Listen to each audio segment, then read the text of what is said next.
जय हिंद सभी आगामी फौजियों को। तो तैयार हैं आप सभी? चलिए आज के क्लास को, आज के सेशन को शुरू करते हैं। शाम के 7 बज रहे हैं और रोज़ शाम 7 बजे हम लोग इंडियन आर्मी का अग्निवीर आर्मी परीक्षा पेपर 2023 बनाते हैं। आर्मी जीडी ट्रेडमैन 17 अप्रैल 2023 को जो आपकी आर्मी ऑनलाइन परीक्षा होने वाली है, उसी का पेपर आज हम लोग करेंगे। बिल्कुल ऐसा पेपर आपको जो है 17 अप्रैल को देखने को मिलेगा। बिल्कुल ऐसा पेपर जो है आपके आर्मी परीक्षा में 17 अप्रैल को आएगा। इसमें आपके देखो जीके के 15 सवाल, जीएस के 15 सवाल, मैथ के 15 सवाल और रीजनिंग के 5 सवाल, टोटल जो है 50 सवाल रहेंगे। और पूरे के पूरे 50 सवालों को जो है देखो हम लोग करने वाले हैं। 50 सवालों को जो है हम लोग आज बनाएंगे। तो चलिए शुरू करेंगे, शुरू करते हैं। याद रखना कि अगर कल जो है कल शाम 7 बजे आपकी मैराथन क्लास हुई थी, जो कि हुई थी आपकी टोटल 200 इंपॉर्टेंट क्वेश्चंस की, पिछले सालों की, इंडियन आर्मी अग्निवीर की। तो अगर नहीं देखे थे तो सब कुछ जाके देख लीजिएगा। तो चलिए आज की क्लास को शुरू करते हैं। जल्दी से सारे लोग क्लास को, सेशन को शेयर कर लेंगे, अपने हर एक दोस्त तक पहुंचा देंगे, अपने सभी दोस्त तक शेयर कर लेंगे। इसके साथ साथ सभी लोगों को लाइक कर लेना है और जिन्होंने भी अभी तक भी चैनल को सब्सक्राइब नहीं किया है वो सभी सब्सक्राइब करके बेल आइकन को ऑल पर जरूर सेट कर लेंगे। तो चलिए क्लास को, सेशन को शुरू करते हैं क्वेश्चन नंबर 1 से। क्वेश्चन नंबर 1 जो है यहाँ पे देखो आपको दिया गया है श्रीमद् भगवत की रचना किसने की? हु रोट श्रीमद् भगवत? तुलसीदास, कालिदास, वेदव्यास या फिर वाल्मीकि? जो श्रीमद् भगवत है इसका रचना किसने किया? मतलब कि भगवत गीता अगर सीधे बोला जाए तो, ठीक है। तो भगवत गीता की रचना याद रखनी है, देखो वेद व्यास ने की है, ठीक है। किसने किया है? वेद व्यास ने की है। वेद व्यास के द्वारा ही जो है देखो महाभारत की भी रचना की गई है, ठीक है।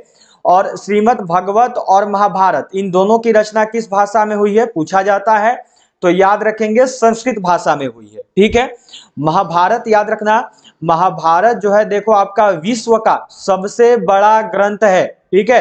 एक एक चीज जो भी नोट करवाते चलूंगा उसको नोट करते चलना, क्योंकि यही नोट जो है आपको सिलेक्शन दिलवाएगा, ठीक है। ये सवाल पूछा हुआ है आर्मी जीडी का 2020 का पेपर में, ये सेम सवाल देखो आ रखा है। वाल्मीकि ने याद रखना रामायण की रचना की है, पूछा जाएगा रामायण की रचना किसने की? वाल्मीकि ने, ठीक है। किस भाषा में की थी? तो याद रखेंगे संस्कृत भाषा में ही की थी। ये पूछा हुआ सवाल है, ये दोनों का दोनों आया है, ठीक है। और फिर याद रखना जो रामायण है यह देखो आपका सबसे पुराना ग्रंथ है, ठीक है। ध्यान में रखना है, पूछा जाता है सबसे पुराना ग्रंथ कौन है, तो रामायण है। इतना चीज याद रखिएगा। अच्छा, तुलसीदास के द्वारा किसका रचना हुआ है? तो तुलसीदास के द्वारा याद रखना देखो रामचरितमानस का रचना हुआ है, ठीक है। इतना इतना चीज सब लोग को याद रखना है, एक एक चीज नोट करते चलना, क्योंकि आपको यही चीज जो है सिलेक्शन दिलवाएगा। अगला सवाल है भारत में सबसे लंबी तटरेखा वाला दक्षिण भारत का राज्य, ये राज्य लिखा हुआ है कौन सा है? उड़ीसा, मध्य प्रदेश, हिमाचल प्रदेश या फिर आंध्र प्रदेश? देखो अभी बहुत ही अच्छा सवाल है ये आपका, ये यहाँ पर दक्षिण भारत का राज्य पूछा है। और अभी जो आपका पेपर हुआ था ना 13 नवंबर को, उसमें पूरा भारत का पूछा था, ठीक है, कि पूरा भारत का सबसे लंबा तटरेखा वाला राज्य कौन सा है? तो याद रखोगे जब पूरा भारत का सबसे लंबा तटरेखा बोलेगा तो ये गुजरात का है, ठीक है। जब पूरा भारत का सबसे लंबा तटरेखा बोलेगा तो गुजरात का है। और यही सवाल देखो आपका 16 अक्टूबर एंड 13 नवंबर दोनों आर्मी परीक्षा में आया है। और यहां पर भी दक्षिण भारत वाला बताना है, तो दक्षिण भारत में जो सबसे लंबा है यह है देखो आपका आंध्र प्रदेश। डी वाले सही होंगे, डी वालों का जवाब यहां पर बिल्कुल सही है, बहुत अच्छे। चलो अगला सवाल आपके सामने है, देखो नेक्स्ट क्वेश्चन आपको क्या दिया गया है। अगला सवाल मिला हुआ है कि विश्व श्रमिक दिवस कब मनाया जाता है? When is world labour day celebrated? विश्व श्रमिक दिवस कब मनाया जाता है? तो यह देखो मनाया जाता है 1 मई को, ठीक है।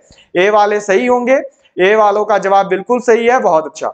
चलो अगला सवाल देखेंगे। अगला सवाल आपके सामने है कि विश्व में सबसे बड़ा देश क्षेत्रफल की दृष्टि से कौन सा है? रूस, चीन, भारत? 3 ऑप्शन है, 3 में ही आपका सही जवाब मिल जाएगा। जल्दी से करना और बताना विश्व में सबसे बड़ा देश क्षेत्रफल की दृष्टि से कौन सा है? तो विश्व में जो है देखो जो सबसे बड़ा देश है क्षेत्रफल की दृष्टि से वो आपका रूस है, ठीक है। भारत का क्षेत्रफल की दृष्टि से कौन सा स्थान है? तो याद रखिएगा 7वां स्थान है विश्व में। अच्छा, अभी जनसंख्या की दृष्टि से भारत प्रथम हो चुका है, ठीक है। याद रखना पर आधिकारिक तौर पर अभी चीन ही है, अगर केवल चीन ऑप्शन में देगा तो याद रखना आधिकारिक तौर पर प्रथम में अभी चीन है, पर अभी आधिकारिक घोषणा नहीं हुई है, पर भारत प्रथम पर जा चुका है। लेकिन अभी तक आधिकारिक घोषणा ना होने के कारण इसका दूसरा स्थान ही माना जाता है, ठीक है, जनसंख्या में। याद रखना सबको। चलो चलेंगे अगला सवाल पर। अगला सवाल देखो आपको क्या दिया गया है कि विश्व में कृत्रिम उपग्रह को अंतरिक्ष में प्रक्षेपण करने वाला प्रथम देश कौन था? बांग्लादेश, रूस, जर्मनी, ईरान। किस देश के द्वारा जो है देखो अंतरिक्ष में प्रथम बार कृत्रिम उपग्रह को भेजा गया? इस सवाल का सही जवाब क्या है? बिल्कुल सही जवाब करेंगे। विश्व में कृत्रिम उपग्रह को अंतरिक्ष में प्रक्षेपण करने वाला पहला देश, तो वह पहला देश है देखो आपका रूस। ठीक है, याद रखेंगे, ए वालों का जवाब सही है। अच्छा, प्रथम अंतरिक्ष यात्री, ठीक है याद रखना, प्रथम अंतरिक्ष यात्री जो कि अंतरिक्ष में गया वो कौन है? तो वो है देखो यूरी गागरिन। नोट करते चलेंगे जो भी चीज आपको नोट करवाया जा रहा है, क्योंकि सिलेक्शन आपको इन्हीं चीजों से मिलेगी। और यूरी गागरिन को भेजा किसने था? तो रूस ने। ठीक है, पूछा जाएगा कि प्रथम अंतरिक्ष यात्री किसने भेजा? रूस ने भेजा। कौन है प्रथम अंतरिक्ष यात्री? यूरी गागरिन है अंतरिक्ष में जाने वाला। ठीक है, अच्छा इसी प्रकार से भी पूछा गया था कि चंद्रमा पर प्रथम मानव कौन गया? ये आपका अभी देखो 15 जनवरी को जो पेपर हुआ इंडियन आर्मी को, उसमें आया था। तो चंद्रमा पर जो प्रथम मानव है, जाने वाला मानव, वह कौन है? तो वो है देखो नील आर्मस्ट्रांग। ठीक है, याद रखना है।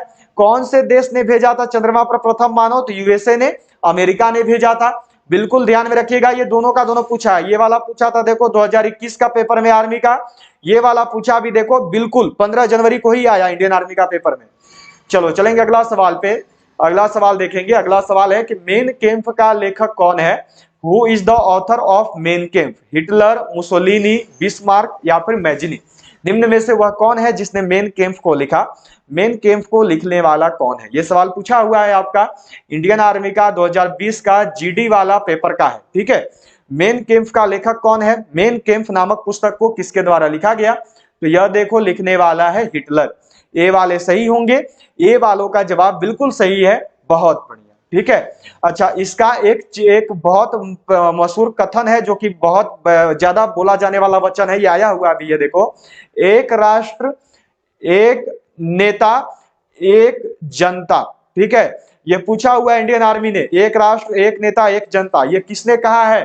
तो याद रखिएगा यह कहा गया हिटलर के द्वारा। ये आया हुआ है 2020 का ही इंडियन आर्मी का पेपर में। ठीक है, तो सब लोग को याद रखना है।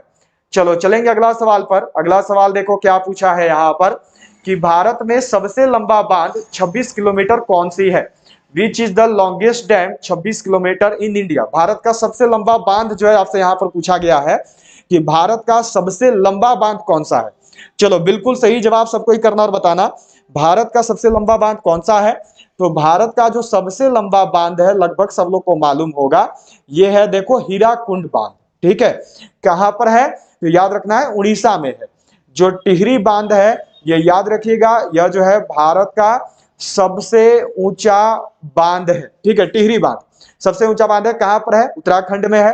अच्छा, जो भाखड़ा नांगल बांध है, ये याद रखना है, यह जो है देखो आपका सबसे बड़ा गुरुत्वीय बांध है। ठीक है, बिल्कुल ध्यान में रखिएगा सब कोई, सबसे बड़ा गुरुत्वीय बांध भाखड़ा नांगल बांध, सबसे ऊंचा बांध टिहरी बांध, और सबसे लंबा बांध हीराकुंड बांध। तीनों का तीनों आया हुआ इंडियन आर्मी का पेपर में पहले भी, तो सब लोग ध्यान में रखोगे।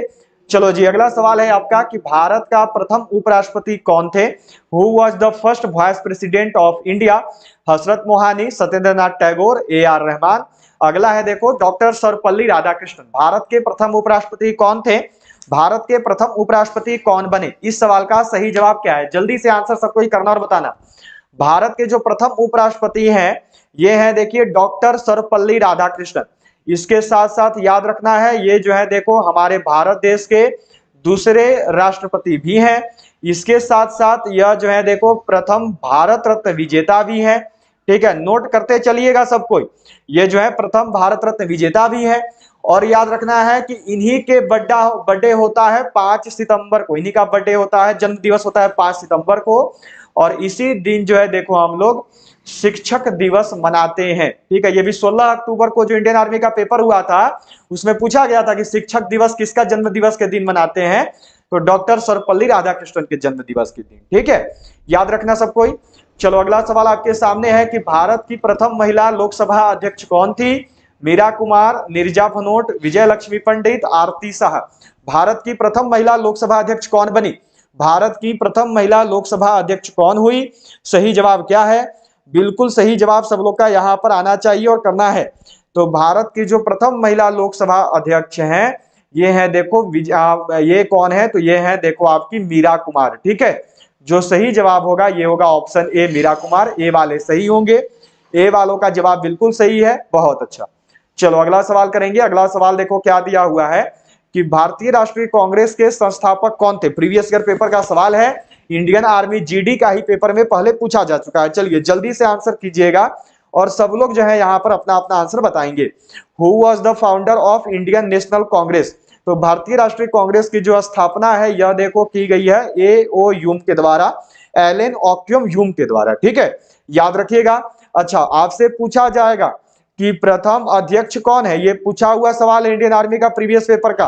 तो प्रथम अध्यक्ष कौन बने, तो प्रथम अध्यक्ष याद रखना ये थे देखो डब्ल्यू.सी. बैनर्जी, ठीक है।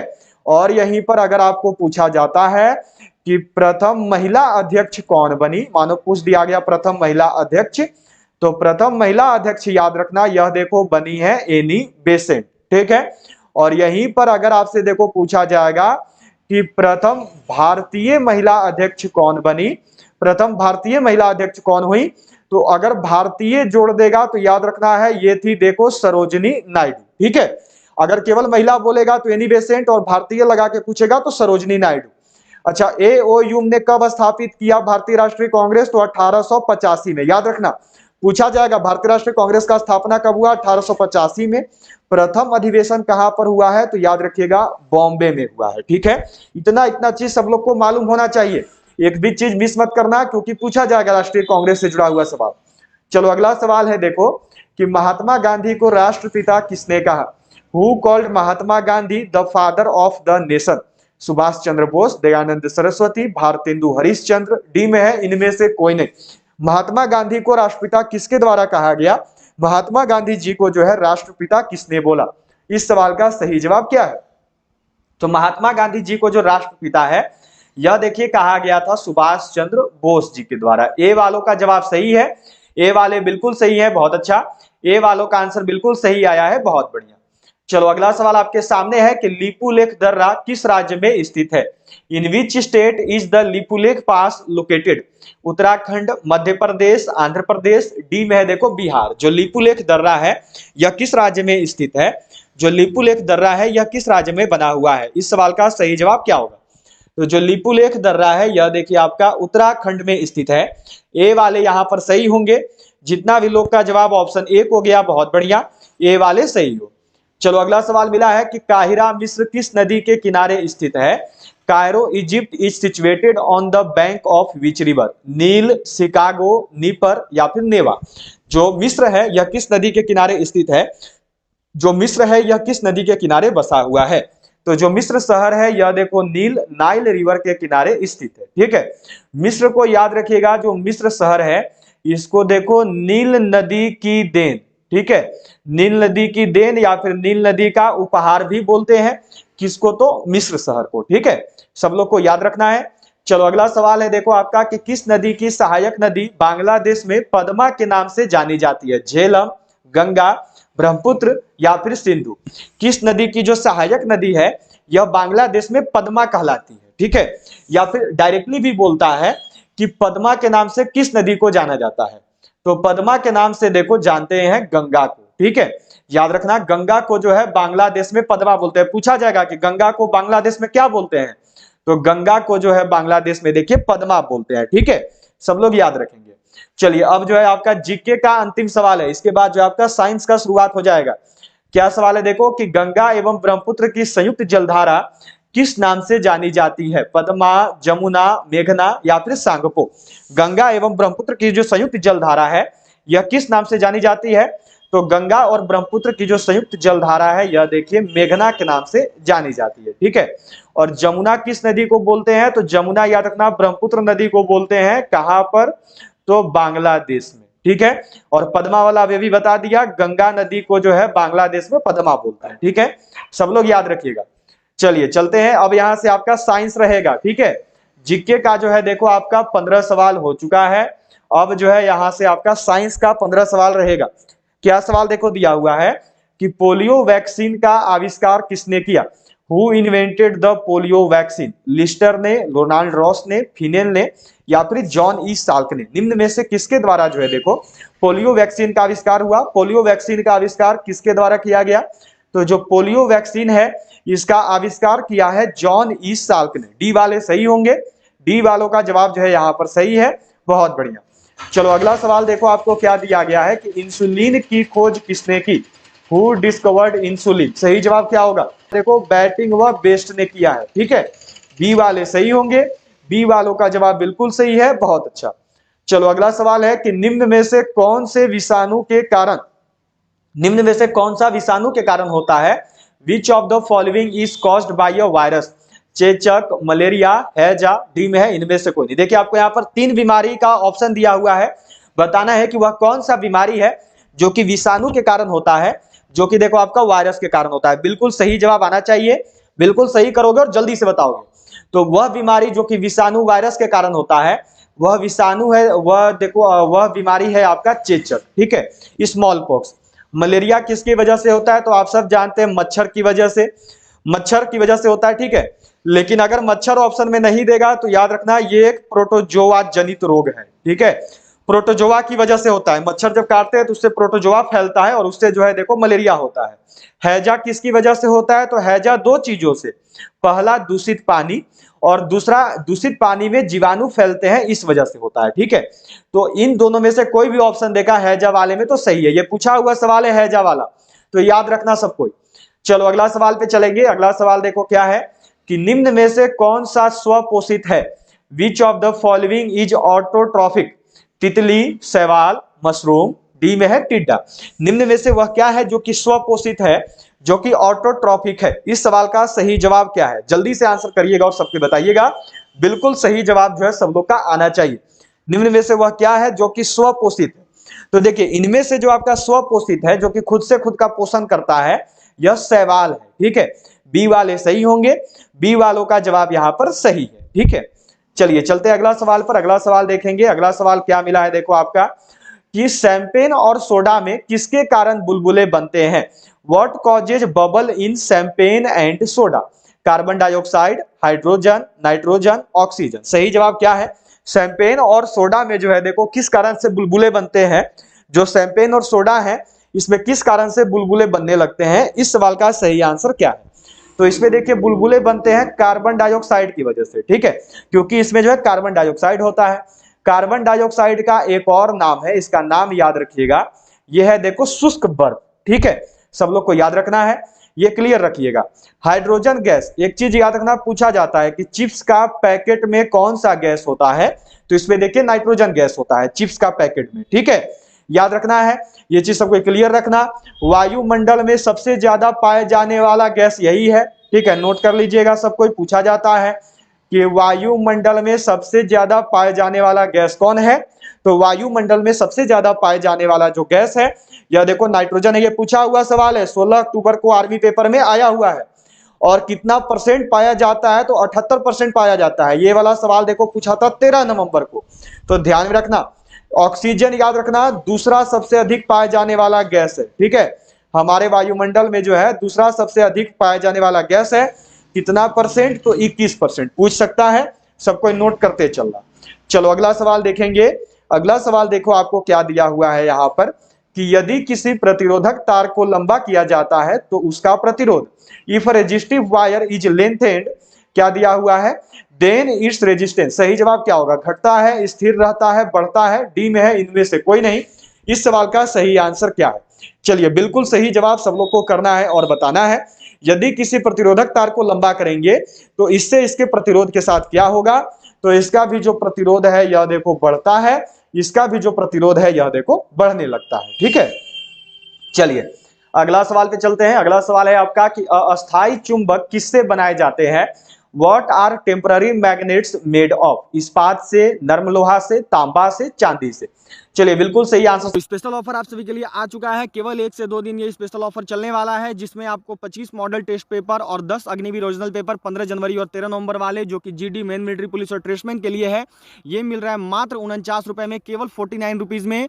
एक और ई बुक जो कि GD men military police tradesman tech nursing assistant clerk के लिए, इसमें आपका पूरा GK GS, static GK, physics, computer, chemistry, biology, history, geography, polity, economics, computer जो भी आता है वो सारा चीज़ है जीके जीएस का। 4000 प्लस क्वेश्चन है हिंदी इंग्लिश में, 2023 में केवल इसको पढ़ लेना है। सारा जीके जीएस आपको इसी किताब में से देखने को मिलेगा। ये मिल रहा है मात्र 50 रुपये में, ये भी स्पेशल ऑफर में। कुछ दिनों पहले इसका प्राइस मालूम है आप सबको 90 रुपीज़ था, इसका प्राइस 99 रुपीज़ था। सीधे आपके लिए स्पेशल ऑफर में कम कर दिया गया है। ये मिल रहा है 90 वाला 49 में और 99 वाला 50 में। सीधे आपके लिए आधे दाम पे 50% ऑफ में आपको दिया जा रहा है, तो सभी खरीद सकते हो। एक देखो 49 का है, एक जो है आपका देखो 50 का है। 99 रुपये में आप इन दोनों किताब को खरीद सकते हैं केवल 99 रुपये का पेमेंट करके, जो आज से कुछ दिन पहले आपको 160 रुपये का पेमेंट करने पर मिल रहा था। तो 99 रुपये का पेमेंट करना है आपको इसी नंबर पर, ये जो नंबर दिख रहा है इसी नंबर पर आपको पेमेंट करके पेमेंट का जो स्क्रीनशॉट है वो सेंड कर देना है व्हाट्सएप पर इसी नंबर पर। उसके बाद आपको जो है ये सेंड कर दिया जाएगा आपके व्हाट्सएप पर ही PDF फॉर्मेट में। तो मॉडल टेस्ट पेपर जिसमें 25 मॉडल टेस्ट पेपर और 10 अग्निवीर ओरिजिनल पेपर दिए हुए हैं, ये मिल रहा है मात्र 49 रुपये का। और 4000 प्लस जीके जीएस क्वेश्चन वाला किताब मिल रहा है मात्र 50 रुपये का। दोनों किताब 99 रुपये में आप सभी ले सकते हैं। 2 किताब 99 रुपये में, जो कि सबसे बेहतरीन रहेगा आपको। और आपको अग्निवीर का पेपर में जो है देखो 50 में से 50 सवाल सही करवाएगा, इसकी गारंटी मैं आपको दे रहा हूँ। क्योंकि पिछले बार जिन बच्चों ने किताब लिया था उनका अपने पेपर में जो है हमारी किताबों को पढ़ के 45 प्लस क्वेश्चन उन्होंने सही किया था। आप सब लोगे तो आप सब 50 आउट ऑफ 50 करोगे। तो अस्थायी चुंबक जो है यह देखो नर्म लोहा से बनाए जाते हैं, ठीक है। इस्पात क्या है, जो स्टील है यह क्या है, तो याद रखिएगा यह जो है देखो सबसे इलास्टिक बोलते हैं इसको, ठीक है। यह जो है आपका सबसे इलास्टिक मतलब कि आपका सबसे लचीला पदार्थ है, ठीक है। फिजिक्स में अब कोई लोग प्लास्टिक बोलते हो, रबड़ बोलते हो, पर फिजिक्स के अनुसार ये होता है। और ये आर्मी जीडी का पेपर में पूछ रखा है, ठीक है। सबसे इलास्टिक सबसे लचीला पदार्थ। और तांबा क्या है, तो तांबा से याद रखिएगा कि सोना को कठोर बनाने में किसका प्रयोग करते हैं, तो सोना को कठोर बनाने में तांबा का प्रयोग करते हैं। और ये पूछा हुआ सवाल है, अभी 13 नवंबर को जो आर्मी का पेपर हुआ था उसमें पूछा था कि सोना को कठोर बनाने में किसका प्रयोग करते हैं, तांबा का। तांबा का प्रयोग और चीजों में भी करते हैं, विद्युत तार बनाने में तांबा का ही प्रयोग करते हैं, और वायरिंग के लिए भी जो है देखो तांबा का ही प्रयोग करते हैं। चांदी क्या है, तो चांदी याद रखिएगा, चांदी जो है देखो विद्युत का सबसे अच्छा सुचालक है, ठीक है। किसका सबसे अच्छा सुचालक है, तो विद्युत का एंड उष्मा, हीट एंड एनर्जी का, ठीक है, हीट एंड इलेक्ट्रिसिटी का। चलिए अगला सवाल पे चलेंगे। अगला सवाल देखो दिया हुआ है कि साबुन के द्वारा सतहों को साफ करने का सिद्धांत आधारित है श्यानता पर, प्लवन पर, प्रत्यास्था पर या फिर पृष्ठ तनाव पर। इस सवाल का सही जवाब क्या होगा, जल्दी से सबको ये आंसर करना और बताना है। यहां पर बिल्कुल सही आंसर आना चाहिए, बिल्कुल सही सबको ये आंसर करोगे और बताओगे कि इस सवाल का जो है सही जवाब क्या होगा। याद रखनी है कि जितने भी लोगों को इस क्लास का PDF चाहिए तो जल्दी से सबको टेलीग्राम ग्रुप को ज्वाइन कर लो। टेलीग्राम ग्रुप में जो है आपको इस क्लास का PDF मिल जाएगा। टेलीग्राम ग्रुप से जुड़ने का जो लिंक है वह देखो नीचे डिस्क्रिप्शन बॉक्स में है, वहां से जाकर जो है सब लोग जुड़ सकते हैं, ठीक है। चलिए, साबुन के द्वारा सतहों को साफ करने का जो सिद्धांत है यह देखो पृष्ठ तनाव पर आधारित है। डी वालों का जवाब सही होगा, डी वाले बिल्कुल सही है, बहुत अच्छा। चलो अगला सवाल देखो दिया हुआ है कि किस तापमान पर जल का घनत्व अधिकतम होता है, at what temperature is the density of water maximum. 0 degree Celsius, 1 degree Celsius, 2 degree Celsius या फिर 4 डिग्री सेल्सियस। वह कौन सा तापमान है जिस पर देखिए जो जल का घनत्व है वह अधिकतम होता है। सही आंसर क्या होगा, बिल्कुल सही जवाब सबको ही करना और बताना है यहाँ पर। तो वह तापमान जिस पर देखो जल का घनत्व अधिकतम होता है वह तापमान है 4 डिग्री सेल्सियस, ठीक है। ये पूछा हुआ सवाल है इंडियन आर्मी का 2021-2020 सभी सालों में जो है आ रखा है, ठीक है। चलिए चलेंगे अगला सवाल पे। अगला सवाल देखेंगे। अगला सवाल देखो दिया हुआ है कि ल्यूमेन किसका मात्रक है, what is the unit of lumen. ज्योति तीव्रता का, ज्योति फ्लक्स का, उपयुक्त दोनों का, इनमें से कोई नहीं। ल्यूमेन किसका मात्रक है, ल्यूमेन जो है किसका यूनिट होता है, सही आंसर क्या है, इस सवाल का सही जवाब क्या होगा। जल्दी से सबको ये आंसर देना और बताना कि जो ल्यूमेन है यह किसका मात्रक है। तो जो ल्यूमेन है यह देखो मात्रक है आपका ज्योति फ्लक्स का। बी वालों का जवाब बिल्कुल सही है, बहुत अच्छा। बी वालों का आंसर बिल्कुल सही है, बहुत बढ़िया, ठीक है। चलिए चलते हैं अगला सवाल पर। अगला सवाल देखो क्या दिया हुआ है आपको, नेक्स्ट क्वेश्चन मिला हुआ है, ये पूछा हुआ सवाल है, नोट करोगे। अभी 13 नवंबर को जो आर्मी का पेपर हुआ था 2022 में, उसमें ये वाला सवाल आ रखा है। अनिश्चितता के सिद्धांत का प्रतिपादन किया, प्रोपाउंडेड द अनसर्टेनिटी प्रिंसिपल। इस सवाल का सही आंसर क्या होगा, चलिए जल्दी से सब लोग को आंसर करना है और बताना है सही आंसर क्या है। बिल्कुल सही, यहां पर सबको ये आंसर करोगे और बताओगे कि इस सवाल का सही जवाब क्या होगा। अनिश्चितता के सिद्धांत का प्रतिपादन किसके द्वारा किया गया, तो अनिश्चितता के सिद्धांत का जो प्रतिपादन है यह देखिए किया है हाइजेनबर्ग ने। बी वाले सही है, बी वालों का जवाब बिल्कुल सही है, बहुत बढ़िया। ठीक है, चलिए अगला सवाल पर बढ़ते हैं।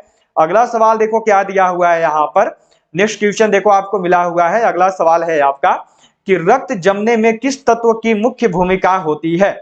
चलिए सही जवाब क्या होगा, which element plays an important role in clotting of blood, magnesium, calcium, iron या फिर कॉपर। सही जवाब क्या है, चलो जल्दी से सबको आंसर करना और बताना यहाँ पर कि इस सवाल का सही जवाब क्या है। बिल्कुल सही आंसर सब लोग को आना चाहिए और यहाँ पर बताना है इस सवाल का सही आंसर क्या है कि रक्त जमने में किस तत्व की मुख्य भूमिका होती है। तो रक्त जमने में जो मुख्य भूमिका है यह देखिए होती है कैल्शियम। ठीक है, सब लोग को याद रखना है। अच्छा एक चीज याद रखना, अभी पूछा गया था कि खून में कौन सी धातु मौजूद होती है, खून या फिर इसी को रेड ब्लड सेल आरबीसी लिख सकता है, लाल रक्त कणिकाओं कोशिकाओं। तो इसमें याद रखना लोहा होता है, आयन होता है, यह भी सवाल पूछा था। ठीक है, ये वाला सवाल जो है आपका देखो 16 अक्टूबर का आर्मी पेपर में आ रखा है। और जब लोहा का कमी होता है खून में, तो लोहा का कमी से कौन सा रोग होता है, चलिए लोहा का कमी से होने वाला जो रोग है ये सबको नोट कर लोगे, यह देखो एनीमिया है। ठीक है, ध्यान में रखना है। इतना बेहतर क्लास चल रहा है, अगर आपने अभी तक भी लाइक नहीं किया तो जल्दी से लाइक कर दो, सारे लोग शेयर करो, जितना ज्यादा हो सके उतना ज्यादा इस क्लास को फैलाइए, शेयर करिए अपने हर एक दोस्त तक। और जिन्होंने भी अभी तक भी चैनल को सब्सक्राइब नहीं किया है वो सभी सब्सक्राइब करके बेल आइकन को ऑल पर जरूर सेट रखेंगे। चलो अगला सवाल देखेंगे। अगला सवाल मिला हुआ है कि प्रकाश का वेग सर्वप्रथम किसने ज्ञात किया। Who first found the speed of light, Galileo, Newton, Romer, Michelson. निम्न में से किसके द्वारा जो है देखो प्रकाश का वेग सर्वप्रथम ज्ञात किया गया, प्रकाश का वेग जो है सर्वप्रथम किसने दिया। इस सवाल का सही जवाब क्या होगा, बिल्कुल सही आंसर सब लोग को करना और बताना है। प्रकाश का वेग सर्वप्रथम किसने ज्ञात किया, तो प्रकाश का वेग जो है यह देखो सर्वप्रथम ज्ञात किया गया रोमर के द्वारा। ठीक है, प्रकाश का वेग सबसे अधिक किसमें होता है, तो प्रकाश का वेग जो है यह देखो सबसे अधिक होता है निर्वात में। ठीक है, प्रकाश का वेग सबसे अधिक कहां पर होता है, निर्वात में होता है। और सबसे कम, तो याद रखना प्रकाश का वेग जो है यह देखो सबसे कम होता है कांच में, ग्लास में। ठीक है, दोनों को याद रखिएगा सब कोई। चलिए अगला सवाल पे बढ़ेंगे। अगला सवाल दिया हुआ है कि सूर्य की ऊर्जा उत्पन्न होती है, सन एनर्जी इज प्रोड्यूस्ड, आयनन द्वारा, नाभिकीय संलयन द्वारा, नाभिकीय विखंडन द्वारा, ऑक्सीकरण द्वारा। किसके द्वारा जो है देखो सूर्य की ऊर्जा उत्पन्न होती है, जो सूर्य की ऊर्जा है यह किसके द्वारा उत्पन्न होती है, सूर्य की ऊर्जा का निर्माण जो है किसके द्वारा होता है, तो सूर्य की ऊर्जा का जो निर्माण है यह देखो होता है नाभिकीय संलयन के द्वारा। बी वालों का जवाब बिल्कुल सही है, बहुत बढ़िया, नाभिकीय संलयन के द्वारा जो है देखो सूर्य की ऊर्जा उत्पन्न होती है। ठीक है, चलिए अगला सवाल पे चलेंगे। अगला सवाल आपके सामने है और साइंस का अंतिम सवाल है। ठीक है, 30 नंबर सवाल आपके सामने है। देखो जीके का 15 सवाल हो गया, जीएस का 15वां सवाल है। मानव त्वचा का अध्ययन करने वाली विज्ञान की शाखा कहलाती है, जो मानव त्वचा का अध्ययन करता है उस विज्ञान की शाखा को क्या बोलते हैं। सही जवाब क्या है, जल्दी से आंसर आना चाहिए सबका, बिना देरी के जल्दी से सब लोग जवाब दोगे और करोगे।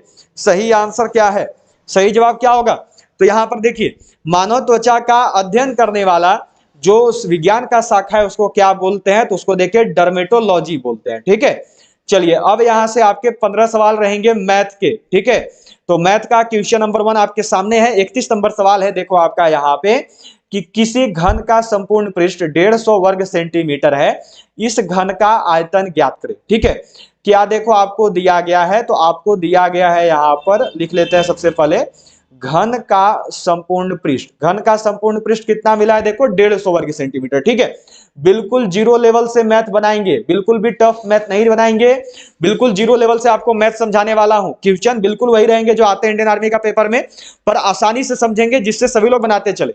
तो घन का संपूर्ण पृष्ठ होता है देखो 150, घन के संपूर्ण पृष्ठ का फॉर्मूला होता है 6a² बराबर हो गया देखो 150। ठीक है, ए स्क्वायर बराबर करेंगे तो 150, इधर ये 6 गुना में था, इधर आएगा तो भाग में बटा में आ जाएगा।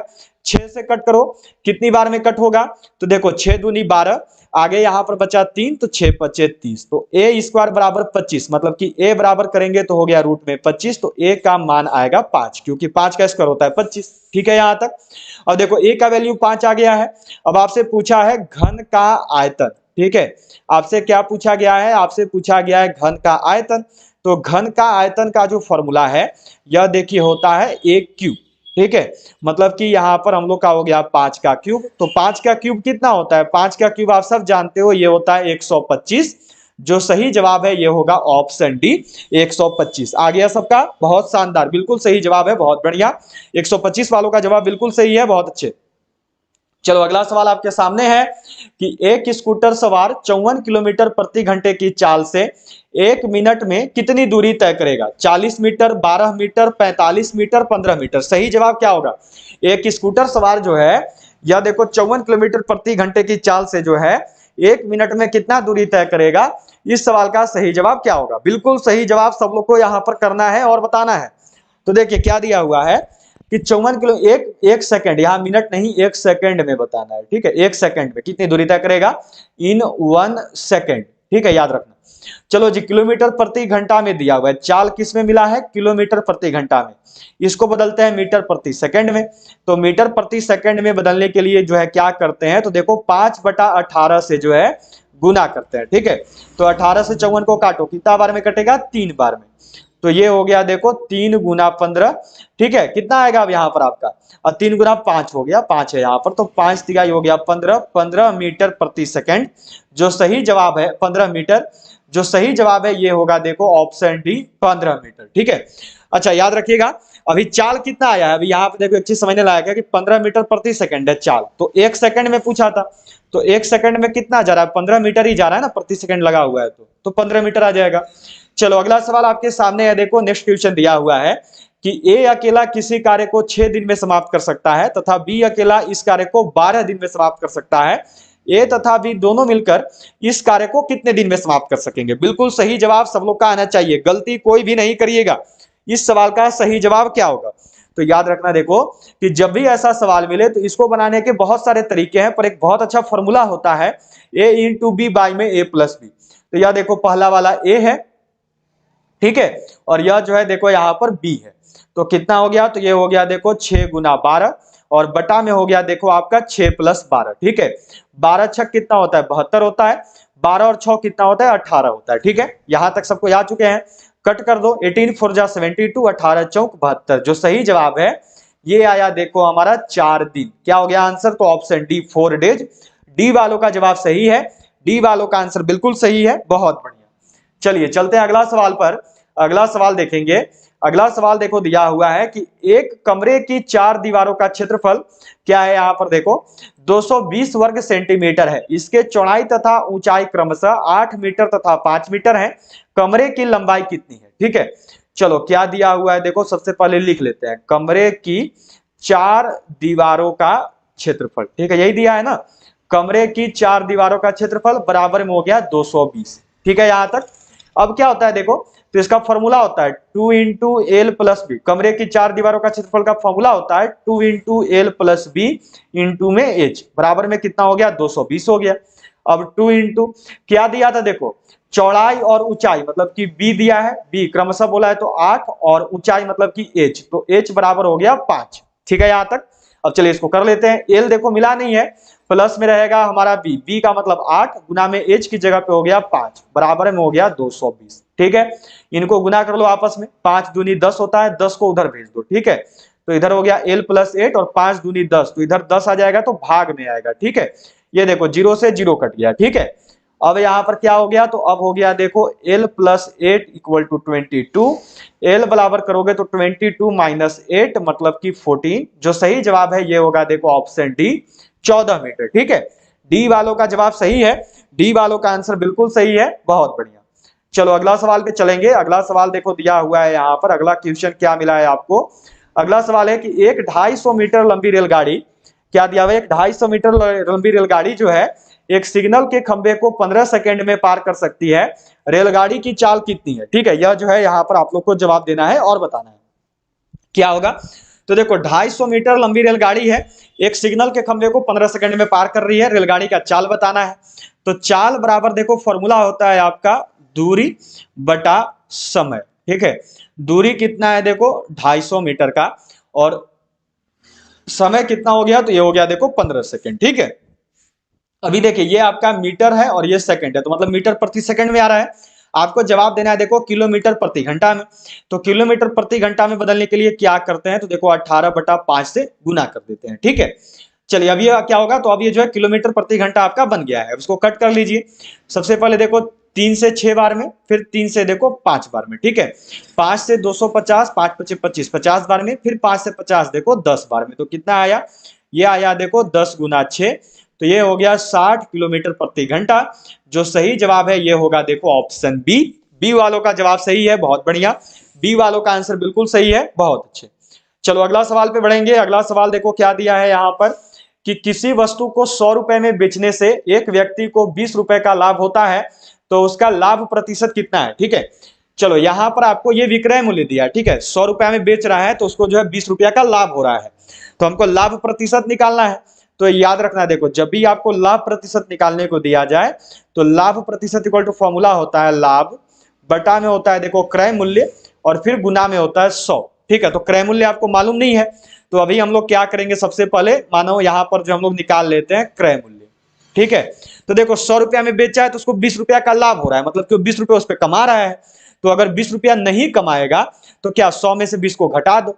जब वो 20 रुपया नहीं कमाएगा तो इसका मतलब उसने कितने में खरीदा था, तो उसने खरीदा था देखो 80 रुपए में। ठीक है, चलो तो बन जाएगा इस पे लाभ कितना का है देखो 20 रुपया का, क्रय मूल्य कितना है देखो 80, और फिर गुना में हो गया 100। ठीक है, ये देखो 0 से 0 कट गया, 2 से 8 4 बार में कटेगा, और 4 से जो 100 है यह देखो 25 बार में कटेगा। तो सही जवाब क्या है, यह है देखो आपका 25%। बी वालों का जवाब सही है। जितना भी लोग का आंसर ऑप्शन बी को गया बिल्कुल सही किए, बहुत बढ़िया। बी वालों का आंसर बिल्कुल सही है, बहुत अच्छा, बहुत शानदार। चलो चलेंगे अगला सवाल पे।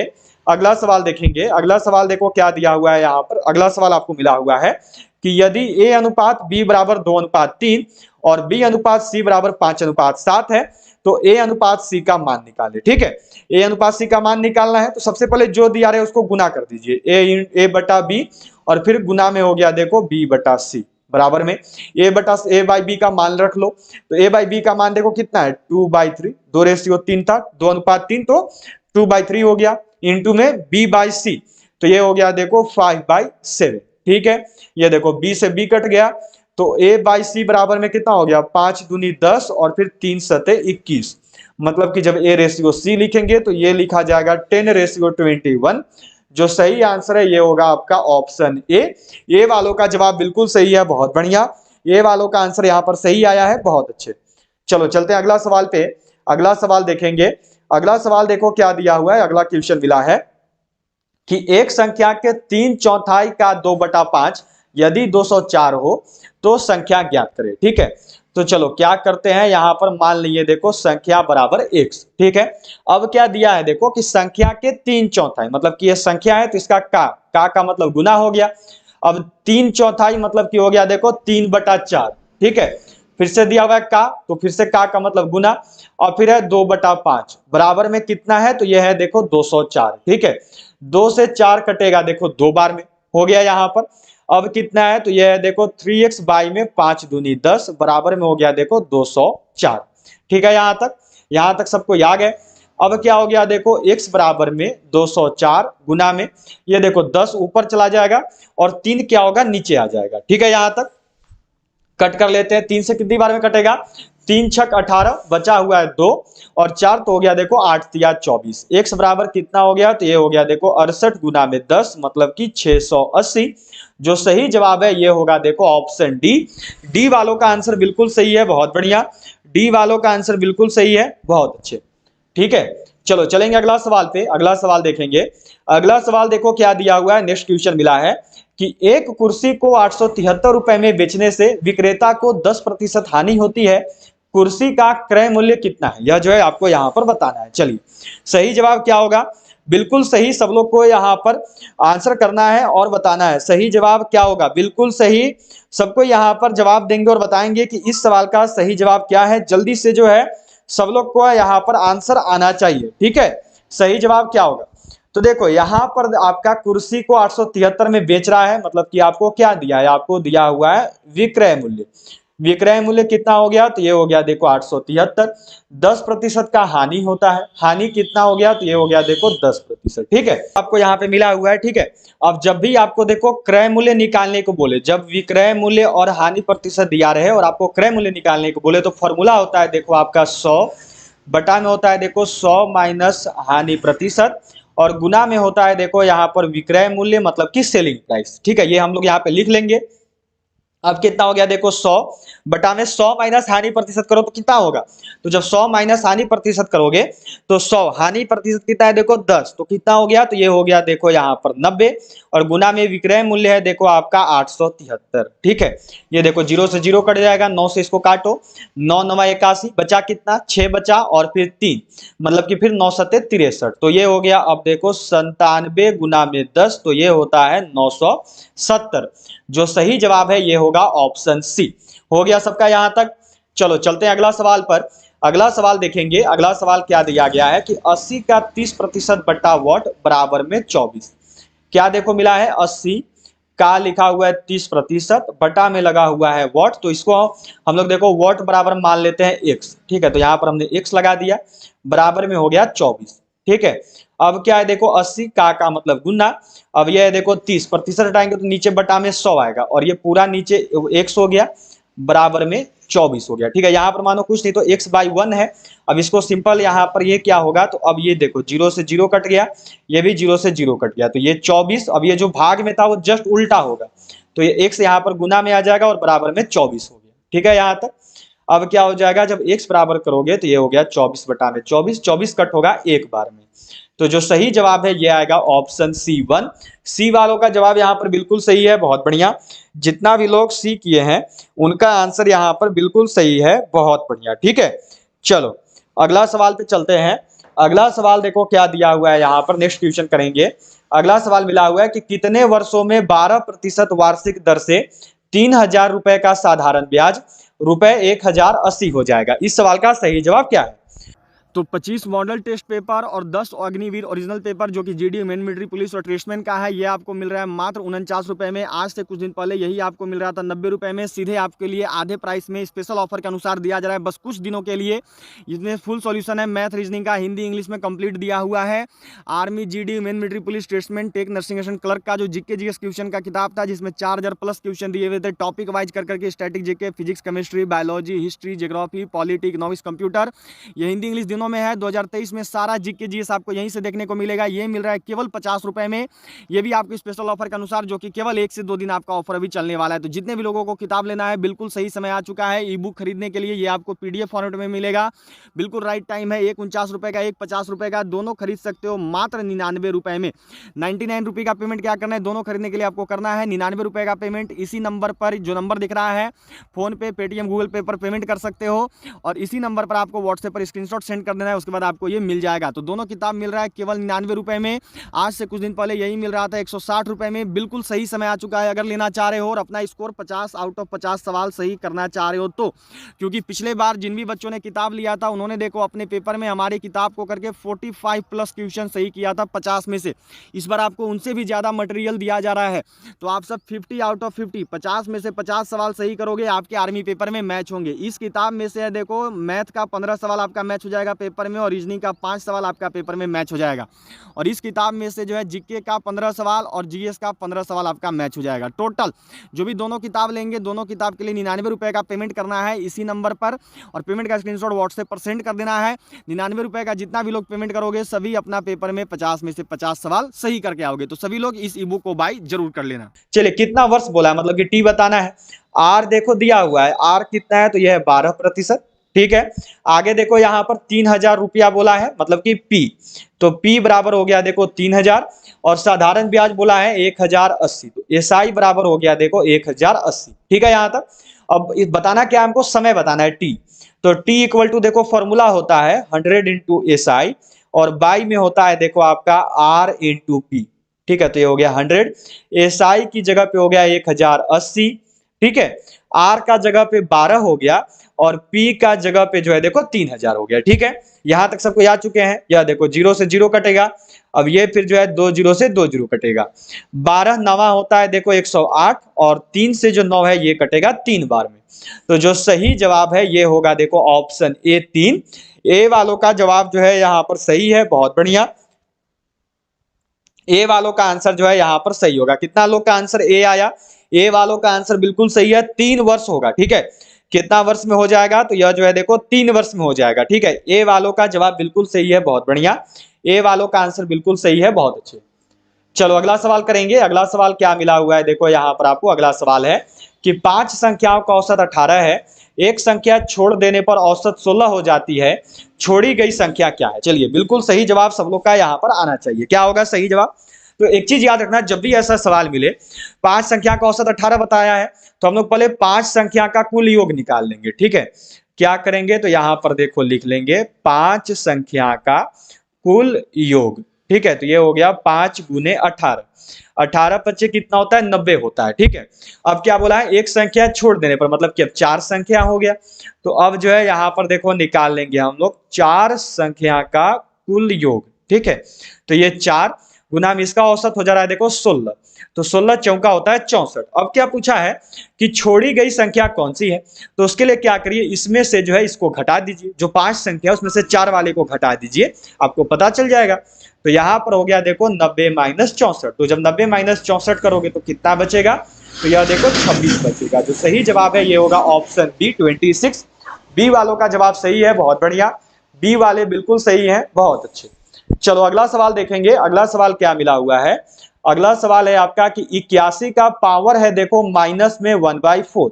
तो एक चीज याद रखिएगा कि जब भी किसी का पावर माइनस में रहे तो उसके अंदर का जो संख्या है वो जस्ट उल्टा हो जाता है ब्रैकेट के अंदर का। तो अभी ये कुछ नहीं, तो देखो 81/1 है तो ये जस्ट उल्टा, मतलब कि अब हो गया 1/81। ठीक है, और इसका पावर सेम रहेगा 1/4, बस अब ये प्लस के रूप में हो जाएगा। ठीक है, अब देखो जो 81 है ये 3 का पावर जब 4 करोगे तो आपका 81 आएगा। ठीक है, मतलब कि जब 3 को 4 बार गुना करोगे तब जो है आपका देखो 81 आता है। ठीक है, तो 3 का पावर 4 कर देते हैं, मतलब कि ये 1/3। अब इसका पावर क्या करें, हमने 4 कर दिया। 3 का पावर 4 करेंगे तो 81 आ जाएगा, और 1 का पावर कितना बार भी करो वो 1 ही रहेगा। ठीक है, गुना में ये अब क्या है तो 1/4 पहले से था, देखो 4 से 4 कट गया। तो अब यहां पर हो गया 1/3 का पावर 1। तो पावर 1 कोई मतलब नहीं करता है। सही जवाब होगा देखो 1/3। सी वालों का जवाब सही है। जितना भी लोग का आंसर सी आया बिल्कुल सही किए हो, बहुत बढ़िया। सी वालों का जवाब बिल्कुल सही है, बहुत अच्छे। चलो अगला सवाल देखेंगे। अगला सवाल मिला हुआ है आपको कि यहां पर देखो 27 दिया हुआ है, इसका पावर है आपका 2/3। ठीक है, ये चीज यहाँ पे दिया हुआ है। तो 27 क्या होता है, बिल्कुल उसी प्रकार से बनाएंगे, अभी अभी मैंने बनवाया ना उसी प्रकार से बनाओ। 27 कितना का पावर होता है? तो 27 याद रखना, 27 जो है देखो 3 का क्यूब होता है। ठीक है, और गुना में हो गया यहाँ पर 2/3। ये देखो 3 से 3 कट गया, तो अब यहाँ पर हो गया देखो 3 का स्क्वायर। तो जो 3 का स्क्वायर है यह देखो 9 हो गया। बी वालों का जवाब सही है, बी वालों का आंसर बिल्कुल सही है, बहुत बढ़िया। चलो चलते हैं अगला सवाल पे। अगला सवाल देखेंगे। अगला सवाल देखो क्या दिया हुआ है कि शांत जल में एक नाव, ठीक है, 13 किलोमीटर प्रति घंटे की चाल से जाती है तथा धारा का वेग 4 किलोमीटर प्रति घंटा है। धारा के अनुकूल 68 किलोमीटर दूरी तय करने में कितना समय लगेगा? ठीक है, ये आपको यहां पर बताना है। तो अब हम लोग क्या करते हैं, देखो लिख लेते हैं धारा की दिशा में चाल। ठीक है, यहां पर निकाल लेंगे धारा की दिशा में चाल। तो याद रखना शांत जल में जो नाव का चाल है उसको x लिखते हैं। ठीक है, और जो धारा का वेग है उसको y लिखते हैं। ठीक है, ध्यान में रखना है सबको, ये फॉर्मूला होता है।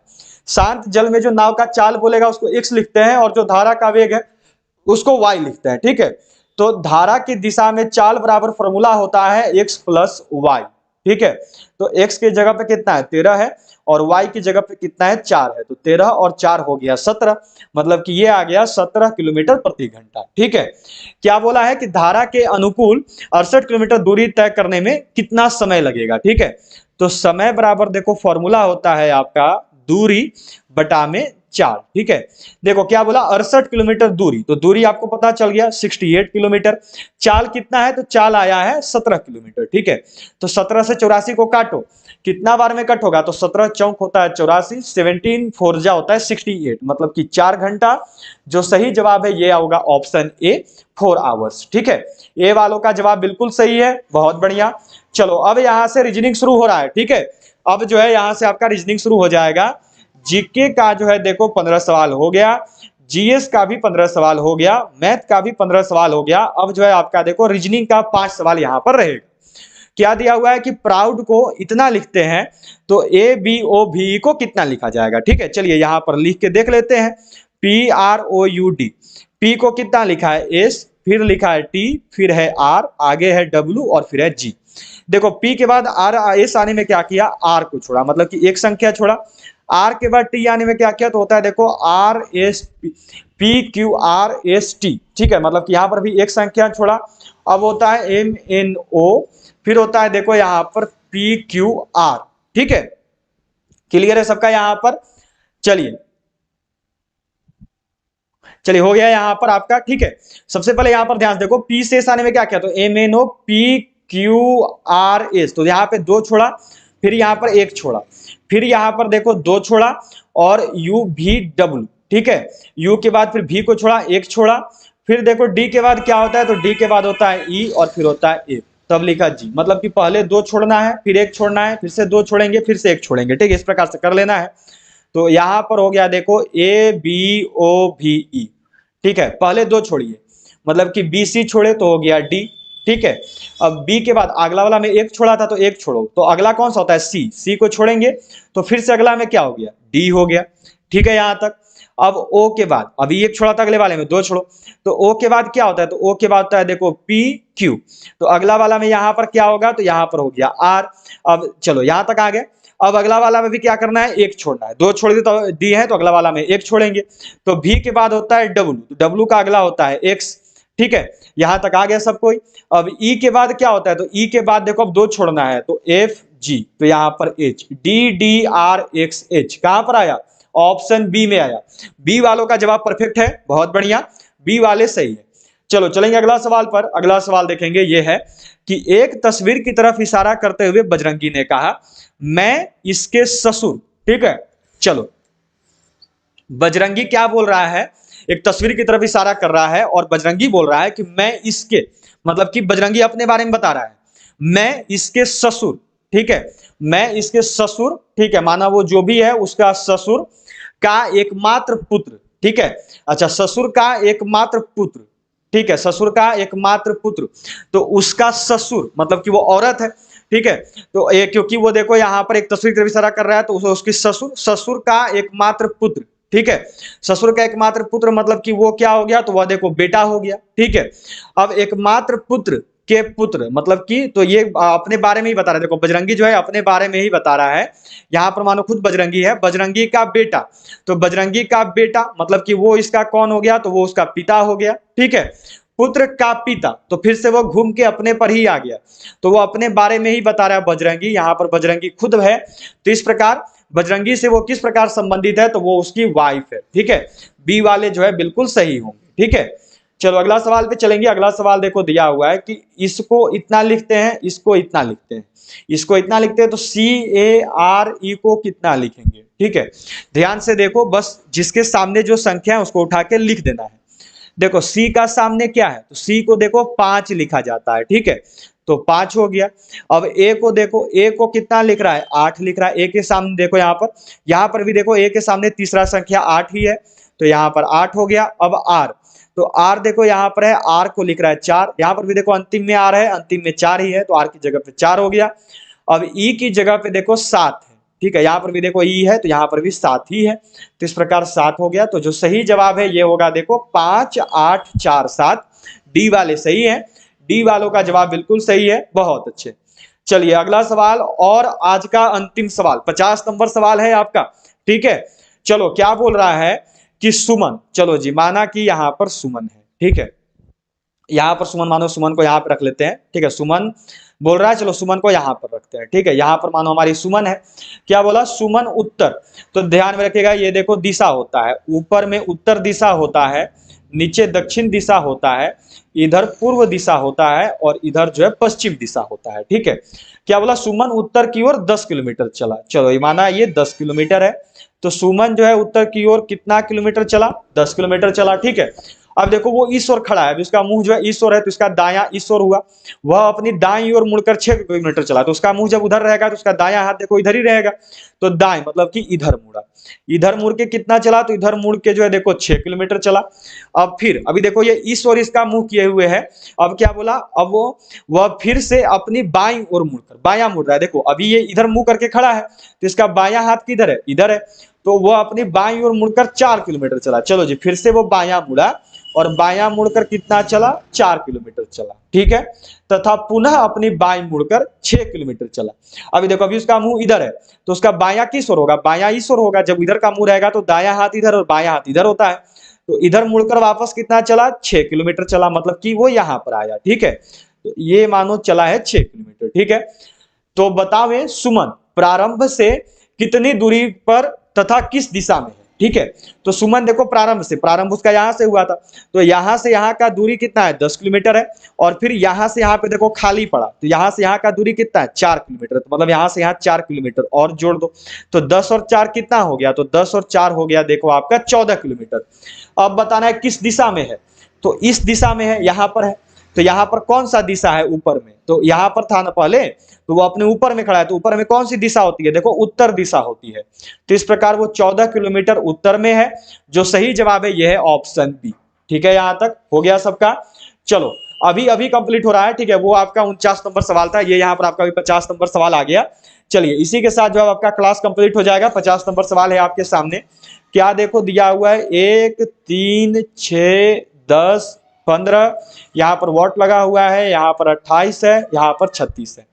1 से 3 जाने में +2, 3 से 6 जाने में +3, 6 से 10 जाने में +4, 2 से 15 जाने में +5, अब 15 से यहाँ पर तो याद रखना +6 होगा, ठीक है। तो यहाँ पर हो गया 15 और 6 21, ठीक है, याद रखिएगा। आगे भी वही चल रहा है, देखो यहाँ से यहाँ कुछ नहीं, 7 जोड़ा तो 28 आया, 21 और 7 28, 28 और 8 36 आया, सही गया।